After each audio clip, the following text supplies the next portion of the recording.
Bachelor পয়েন্টের ৫ম season. সেই পরিচিত জগতের ছবিটাই আমরা প্রথম ব্যানারে দেখতে পাই। এই ব্যানারে শুধু পুরুষ চরিত্রদেরই একছত্র আধিপত্য, কাবিলা, নেহাল, পাশা ভাই, জাকির আর হাবু ভাই। কিন্তু শুধু তাদের উপস্থিতিটাই বড় কথা নয়, তাদের দাঁড়ানোর ভঙ্গি, তাদের একে অপরের সাথে দূরত্ব, সবকিছুতেই একটা ক্ষমতার বিন্যাস দেখা যায়। যেমন ধরুন কাবিলা একেবারে কেন্দ্রে। হ্যাঁ, তার বডি ল্যাঙ্গুয়েজে একটা সহজ নেতৃত্ব। একদম। এই ব্যানারটা হলো ব্যাচেলর পয়েন্ট জগতের একটা স্ট্যাটাস কো বা স্থিতাবস্থার চিত্র। কাবিলা শুধু কেন্দ্রেই নেই, তার মধ্যে একটা আত্মতৃপ্তিও আছে। গত কয়েক সিজন ধরে সে তো নিজেকে দলের অবিসংবাদিত নেতা হিসেবে প্রতিষ্ঠা করেছে। এই ছবিতে সেই অর্জিত ক্ষমতারই প্রতিফলন ঘটছে। কিন্তু আমার কাছে পাশা ভাইয়ের অবস্থানটা আরও বেশি ইন্টারেস্টিং মনে হয়। সে কাবিলার মতো ক্ষমতার কেন্দ্রে নেই, কিন্তু তার উপস্থিতিটা পুরো দলটাকে ধরে রেখেছে। সে যেন এই জগতের একটা নৈতিক নোঙর। এটা দারুণ একটা পর্যবেক্ষণ। তার দিকে তাকালে একটা ভরসা পাওয়া যায়। আর নেহালকে দেখুন, তার পোশাকে, আশাকে, ভঙ্গিতে একটা পেশাদার ছোঁয়া। সে যেন এই বন্ধুদের জগতের সাথে বাইরের কর্পোরেট জগতের একটা সেতু। তার উচ্চাকাঙ্ক্ষাটা তার দাঁড়ানোর মধ্যেই স্পষ্ট, তাই না? হ্যাঁ, আর অন্যদিকে হাবু ভাই, তার চিরচেনা লুঙ্গি পরার সাধারণ মস্তিষ্কটা, সে যেন এই পুরো কাঠামোর মধ্যে একটা কমিক রিলিফ বা স্বস্তির জায়গা। সে ক্ষমতার খেলায় নেই, সেই বন্ধুত্বের সহজ সরল দিকটার প্রতীক। আর জাকিরকে তো ভোলা যাবে না। সে সবসময় একটু পেছনে, পর্যবেক্ষকের ভূমিকায়। প্রথম ব্যানারেও সে ঠিক তাই। সে যেন এই দলের মাস্টার মাইন্ড, যে পর্দার আড়াল থেকে কলকাঠি নাড়ে। পুরো কম্পোজিশনটা দর্শকদের এটাই বলছে যে এটা একটা সুপ্রতিষ্ঠিত ইকোসিস্টেম। এখানে প্রত্যেকের একটা নির্দিষ্ট ভূমিকা আছে, একটা জায়গা আছে। এবং সবকিছু একটা চেনা ছন্দে চলছে। নির্মাতারা প্রথমে এই স্থিতাবস্থা দেখিয়ে দর্শকদের আশ্বস্ত করছেন যে গল্পের মূল নিরাশটা হারিয়ে যায়নি। আর ঠিক এই জায়গাটাতেই তারা সবচেয়ে বড় চালটা চেলেছেন। কারণ এই স্বস্তির পরেই দ্বিতীয় ব্যানারে এমন এক ধাক্কা দেওয়া হয়েছে যা পুরো চেনা ছকটাকে উল্টোপালট করে দেয়। দ্বিতীয় ব্যানারটা সামনে আসার পর মনে হয় আমরা যেন সম্পূর্ণ ভিন্ন একটা গল্পের জগতে প্রবেশ করছি। এখানেই আমাদের সোর্স সবচেয়ে বেশি গুরুত্ব দিয়েছে। আর এখানেই আসল মজাটা লুকিয়ে আছে। এই ব্যানারে প্রথমবারের মতো দুজন নারী চরিত্রকে গল্পের কেন্দ্রে অত্যন্ত শক্তিশালী অবস্থানে দেখা যাচ্ছে। শুধু শক্তিশালী বললে না, শায়দ কম বলা হবে। তাদের উপস্থাপনার ধরনটাই একেবারে আলাদা। এতদিন ব্যাচেলর পয়েন্টের জগতে নারী চরিত্ররা ছিল মূলত পুরুষ চরিত্রদের জীবনের অংশ হিসেবে, প্রেমিকা, বোন বা নিছকে পরিচিত। কিন্তু এখানে অন্তর আর স্পর্শকে দেখে মনে হচ্ছে তাদের নিজেদেরই একটা জগৎ আছে। আর পুরুষ চরিত্ররা এখন সেই জগতে প্রবেশ করতে বাধ্য হবে। আমি অন্তরার কথা বিশেষভাবে বলতে চাই। তাকে একটা সবুজ কোট পরা অবস্থায় দেখা যাচ্ছে, খুব আত্মবিশ্বাসী এক ভঙ্গিতে। তার চোখের দৃষ্টিটা সরাসরি দর্শকের দিকে, প্রায় যেন একটা চ্যালেঞ্জ ছুড়ে দিচ্ছে। ঠিক। সোর্সের বিশ্লেষণ বলছে সে আর পার্শ্ব চরিত্র নয়, বরং সিদ্ধান্ত গ্রহণে সরাসরি প্রভাব ফেলবে। কিন্তু আমার কাছে তার এই আত্মবিশ্বাসকে একটু আক্রমণাত্মকও মনে হয়েছে। সে কি শুধু সিদ্ধান্ত নেবে নাকি পুরনো সম্পর্কগুলো ভাঙার কারণ হয়ে দাঁড়াবে? ওই সবুজ রংটাও তো বেশ প্রতীকী।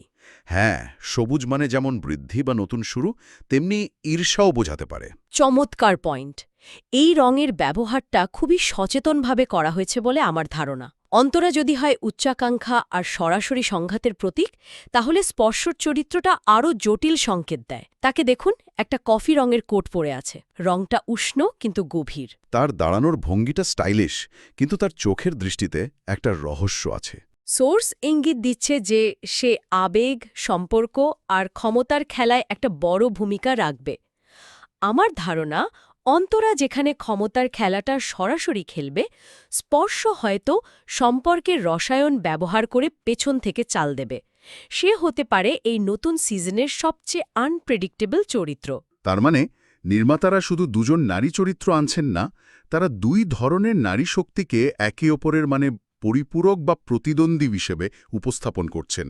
একজন বাইরে থেকে শক্তি প্রয়োগ করবে, আরেকজন ভেতর থেকে সম্পর্কগুলোকে নাড়িয়ে দেবে। এটা তো গল্পের জন্য একটা অসাধারণ মোড়। কিন্তু এই নতুন শক্তির আগমনে আমাদের চেনা পুরুষ চরিত্রদের কি অবস্থা? তারা কোথায় দাঁড়িয়ে? এটাই তো সবচেয়ে জরুরি প্রশ্ন। দ্বিতীয় ব্যানারে তারাও আছে, কিন্তু তাদের অবস্থান আর আগের মতো নেই। এটাই হলো দুটো ব্যানারের তুলনার সবচেয়ে আকর্ষণীয় দিক। যেমন ধরুন কাবিলা, প্রথম ব্যানারে সে ছিল বন্ধুদের মাঝে, ক্ষমতার কেন্দ্রে, আর দ্বিতীয় ব্যানারে সে একটা রাজকীয় চেয়ারে বসে আছে ঠিকই, কিন্তু একা। তার চারপাশে কেউ নেই। এখন এই চেয়ারটা কি তার ক্ষমতার প্রতীক, নাকি তার একাকিত্বের? এটা কি একটা সিংহাসন, নাকি একটা খাঁচা যা তাকে এখন রক্ষা করতে হবে? 1 মিনিট, আমি যদি ঠিক বুঝে থাকি, তার মানে নির্মাতারা দর্শকদের প্রায় 4 সিজন ধরে যা দেখিয়েছেন, এখন পুরো তার উল্টো পথে হাঁটতে চাইছেন। এটা তো একটা বিশাল ঝুঁকি। কাবিলার সবচেয়ে বড় শক্তি তো ছিল তার দল, তার বন্ধুরা। তাকে একা করে দেওয়া মানে তো তার মূল শক্তিকেই কেড়ে নেওয়ার ইঙ্গিত। ঠিক ঝুঁকি বলা যায় না, এটাকে বলা যেতে পারে গল্পের পরিপক্কতা। একটা চরিত্র তো সবসময় একই রকম থাকতে পারে না। কাবিলার জন্য এটাই হয়তো পরবর্তী ধাপের চ্যালেঞ্জ। তার নেতৃত্ব এখন পরীক্ষার মুখে। আর শুধু কাবিলাই নয়, বাকিদের অবস্থানও বদলে গেছে। নেহালকে দেখুন, কালো স্যুট আর স্যানগ্লাস পরে তার অফিসে বসে আছে। প্রথম ব্যানারে সে বন্ধুদের সাথে ছিল, এখানে সে তার পেশাগত জগতে একা। এটা কি এমন ইঙ্গিত দেয় যে নতুন সংঘাতে সে নিজেকে গুটিয়ে নিয়ে কেরিয়ারে মনোযোগ দেবে, নাকি তার কর্মক্ষেত্রটাই নতুন লড়াইয়ের ময়দান হয়ে উঠবে? আর পাশা ভাইয়ের ব্যাপারটা আমার কাছে সবচেয়ে অদ্ভুত লেগেছে। হ্যাঁ, সেই সরাসরি ক্যামেরার দিকে অর্থাৎ দর্শকের দিকে তাকিয়ে আছে। তার চোখে মুখে একটা উদ্বেগের ছাপ। সে কি আমাদের অর্থাৎ দর্শকদের কাছে কোনো নীরব বার্তা পৌঁছে দেবার চেষ্টা করছে? যেন বলতে চাইছে, দেখুন আমাদের জগৎটা কেমন বদলে যাচ্ছে। তার এই চতুর্থ দেয়াল ভাঙার চেষ্টাটা কিন্তু গল্পে একটা নতুন মাত্রা যোগ করে। অবশ্যই।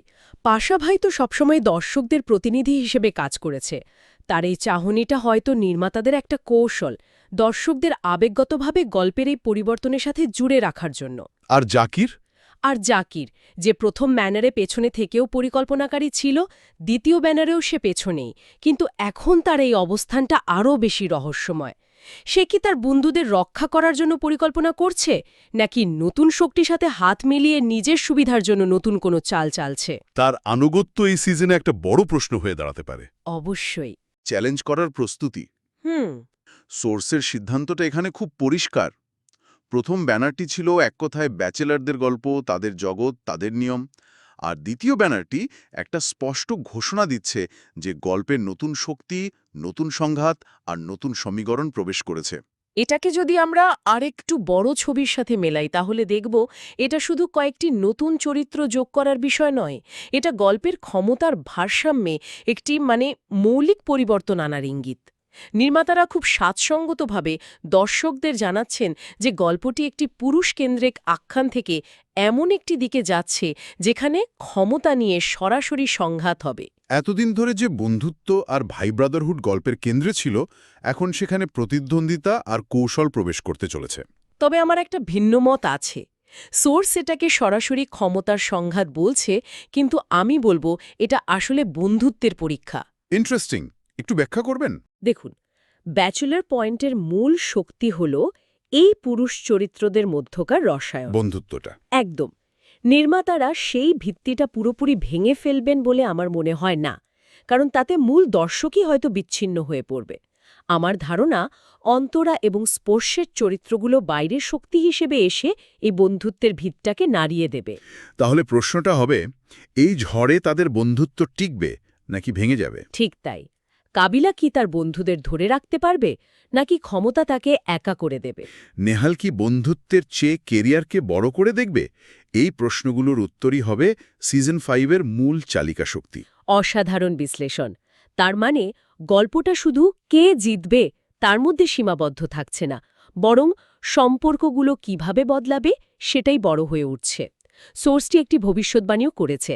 সেখানে বলা হয়েছে যে এই পরিবর্তনের কারণে সিজন 5, বিশেষ করে চ্যাপ্টার 8 থেকে অনেক বেশি নাটকীয় এবং টুইস্টে ভরা হতে চলেছে। আপনার কথা শোনার পর এখন মনে হচ্ছে সেই টুইস্টগুলো হয়তো কে কার সাথে প্রেম করল বা কে ব্যবসায় জিতল তার চেয়েও বেশি হবে বন্ধুত্বের ভাঙা গড়ার টুইস্ট। একদম। যে কোনো দীর্ঘ সময় ধরে চলা সিরিজের সজীবতা ধরে রাখার জন্য এটা একটা পরীক্ষিত এবং খুব কার্যকরী কৌশল। যখন দর্শকরা চরিত্র এবং তাদের জগৎ সম্পর্কে প্রায় সব কিছু জেনে যায়, তখন তাদের আগ্রহ ধরে রাখার জন্য এমন একটা বড় ঝাঁকুনি দরকার হয়। আর এই দুটি ব্যানার ঠিক সেই ঝাঁকুনিরই পুরাবাসা। হ্যাঁ, এটা দর্শকদের প্রস্তুত করছে যে এবার আর আরাম করে শুধু কমেডি দেখার সুযোগ নেই, এবার আবেগগতভাবে বিনিয়োগ করার জন্য প্রস্তুত হতে হবে। তাহলে পুরো আলোচনাটা যদি আমরা এক জায়গায় নিয়ে আসি, ব্যাচেলর পয়েন্ট সিজন 5-এর এই দুটি ব্যানার শুধু প্রচারণার ছবি নয়, এগুলো আসলে গল্পের ভিতরে ক্ষমতার পালাবদল, বন্ধুত্বের পরীক্ষা, নতুন সংঘাতের আগমন এবং একটি নাটকীয় ভবিষ্যতের স্পষ্ট ঘোষণা। প্রথম ব্যানার যেখানে আমাদের চেনা জগতে স্বাগত জানায়, দ্বিতীয় ব্যানার সেখানে সেই জগতের নিয়মগুলোকেই চ্যালেঞ্জ করে বসে। ঠিক তাই। আমাদের সোর্সের শেষে একটি প্রশ্ন ছিল যে শেষ পর্যন্ত নিয়ন্ত্রণ কার হাতে থাকবে, কাবিলা পাশাভাইদের হাতে নাকি অন্তরা স্পর্শর হাতে? এই প্রশ্নটা গল্পের ভেতরের জন্য খুবই গুরুত্বপূর্ণ। তবে আমরা যদি এর বাইরে গিয়ে আরও বড় একটা প্রশ্ন তুলতে চাই, সেটা কি?